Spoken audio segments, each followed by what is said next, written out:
America और Iran के बीच तनाव काफी बढ़ गया है। डोनाल्ड ट्रंप के आदेश पर संयुक्त राज्य अमेरिका ने अरब सागर में अपनी सैन्य ताकत बढ़ा दी है, जिससे ये संदेश साफ दिया जा रहा है कि वह दूर से हमला करने की क्षमता रखता है। लेकिन बड़ा सवाल यह है कि इतनी ताकत होने के बावजूद अमेरिका और इजराइल सीधे ईरान पर जमीनी हमला क्यों नहीं करते? इसका बड़ा कारण ईरान का कठिन भूगोल है। जब अमेरिका ने साल 2003 में इराक पर हमला किया था तो वहाँ का मैदान जैसे भूभाग टैंकों और भारी हथियारों के लिए आसान था, लेकिन ईरान का इलाका पहाड़ों, पठारों और रेगिस्तानों से भरा है। पश्चिम में फैले जागरोस पर्वत लगभग 1600 किलोमीटर लंबी प्राकृतिक दीवार की तरह है, जिसमें ऊंची चोटियां और संकरे दरारें हैं। किसी भी सेना को इन रास्तों से गुजरना पड़ेगा, जहां बचाव कर रही सेना को फायदा मिलता है। उत्तर में अल्ब्रोज पर्वत दूसरी सुरक्षा दीवार बनते हैं, जिसमें मौजूद माउंट दमावत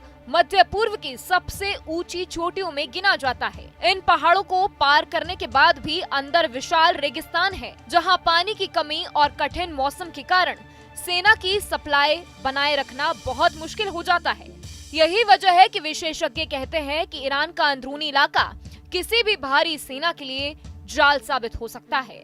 सिर्फ भूगोल ही नहीं, ईरान ने जमीन के नीचे मजबूत सैन्य ढांचा भी बनाया है, जिसमें मिसाइल, स्टोरेज, सुरंगें और अंडरग्राउंड एयरबेस शामिल हैं, ताकि हवाई हमलों से भी हथियार सुरक्षित रहें और जवाबी हमला भी किया जा सके। इसके अलावा ईरान की सेना और IRGC ने ऐसी रणनीति तैयार की है जिसमें युद्ध को लंबा खींचकर दुश्मन को थकाया जाए, सप्लाई लाइन काटी जाए व शहरों और पहाड़ी इलाकों में गुरिल्ला लड़ाई लड़ी जाए। ईरान के पास एक और बड़ा रणनीतिक हथियार है, होर्मुज स्ट्रेट, जहां से दुनिया के तेल का बड़ा हिस्सा गुजरता है। अगर युद्ध के समय ये रास्ता बंद होता है तो पूरी दुनिया की अर्थव्यवस्था पर बड़ा असर पड़ सकता है। इसीलिए कई देश भी सीधे युद्ध से बचना चाहते हैं। भले ही ईरान के अंदर आर्थिक समस्याएं और विरोध प्रदर्शन होते रहते हैं, लेकिन विशेषज्ञों का मानना है कि बाहरी खतरा कई बार सरकार को और मजबूत बना देते हैं, खासकर जब सर्वोच्च नेता अली खामेनेई के नेतृत्व में सुरक्षा ढांचा मजबूत हो। इसीलिए साफ है कि ईरान पर जमीनी हमला सिर्फ ताकत का सवाल नहीं, बल्कि भूगोल, रणनीति, राजनीति और वैश्विक असर का जटिल मामला है।